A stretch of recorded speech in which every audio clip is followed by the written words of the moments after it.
ఆ నడుమ ఆర్టీసీ ఎండి సజ్జనారు మహాలక్ష్మి ఉచిత బస్సు ఎక్కాలంటే ఒక్క ఆధార్ కార్డే కాదు, ఎసోంటి గుర్తింపు కార్డు ఉంటే చాలు, దాన్ని చూపిస్తే సరిపోతది, కండక్టర్ టికెట్ ఇస్తాడని చెప్పిండు కదా. కానీ ఇగో గిక్కడో కండక్టరు ఆ ముచ్చట్లేం కట్టించుకోకుండా కనీసం కనికరం లేకుండా ఎసోంటి పని చేసిండో చూడండి. మేము సూర్యాపేట నుంచి నల్గొండ పోయే దారిలో వెళ్తుంటే ఆధార్ కార్డు అప్డేట్ లేదని చెప్పేసి చిన్నపిల్ల తల్లి జ్వరం వచ్చిన వాళ్ళని, ఆపరేషన్ అయిన వాళ్ళని ఆధార్ కార్డులు మీ అప్డేట్ కాలేదని చెప్పేసి నడి రోడ్డు మీద హైవే మీద దించిపోయారు. నీ ఆధార్ అప్డేట్ మునిగిపోను, అది కాకుంటే ఇంకోటి, అట్లా కాకుంటే మరొకటి చూడునని చెప్పి టికెట్ కొట్టే తెలివి లేదా కండక్టర్కు? ఆధార్ అప్డేట్ కాకుంటే దాని మీద ఆంధ్రప్రదేశ్ రాష్ట్రం అనే ఉన్నది కావచ్చు, కానీ జిల్లా పేరు మండల పేరు ఉండదా? దాన్ని బట్టి తెలంగాణ రాష్ట్రమా లేకుంటే వేరే రాష్ట్రమా అనేది తెలియదా? ఇంత జ్ఞానం లేకుంటున్నాడా కండక్టరు?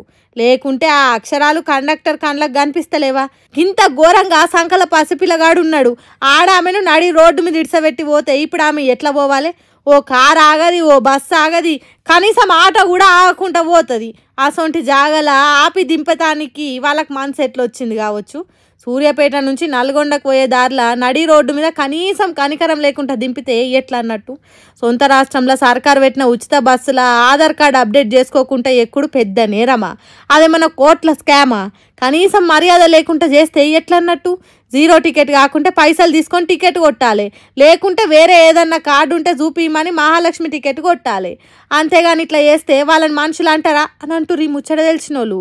అయితే ఈ మహాలక్ష్మి టికెట్ చేయబట్టి కండక్టర్లకు షికాకులేసి ఏం చేయాలనో తెలియక ఇట్లా చేస్తున్నారని అంటారు ఇంకొందరు. ఎవరు ఏమన్నా సంటి బిడ్డున్న ఆడిబిడ్డను ఇట్లా రోడ్డు మీద ఇడిసబెట్టుడు మంచిది కాదు, అంతేనా కాదా?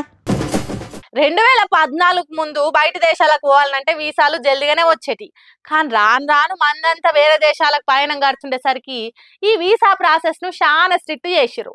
అందులో అమెరికా దేశం అయితే ఎక్కడ ఇనని చూడని రూల్స్ తెచ్చింది. సరే ఎట్లనో గట్ల అన్ని భరిస్తురు మనోళ్ళు, కానీ ఇప్పుడు అది జాలడట్టు కొత్తపేట తెచ్చిపెట్టింది వీసా కోసం. రాను రాను అమెరికా దేశం వీసా కోసం పెడుతున్న రూల్స్ చూస్తుంటే పొమ్మన్న లెక్క పొగబెట్టినట్టే ఉంది. మరి లేకుంటే ఏంది? మొన్నటిదాకా వీసా కావాలంటే కొన్ని క్లాసులు అటెండ్ కావాలి, ఎగ్జాములు రాయాలి అని చెప్పిర్రు. ఇప్పుడేమో వీసా రావాలంటే సామాజిక మాధ్యమాల సమాచారం దాచిపెట్టొద్దట. అంటే Facebook, YouTube, LinkedIn, X, Insta ఇట్లా సోషల్ మీడియా అకౌంట్లు ఏమున్నా వాటిని ప్రైవేట్ అకౌంట్ నుంచి పబ్లిక్ అకౌంట్లకు మార్చాలి.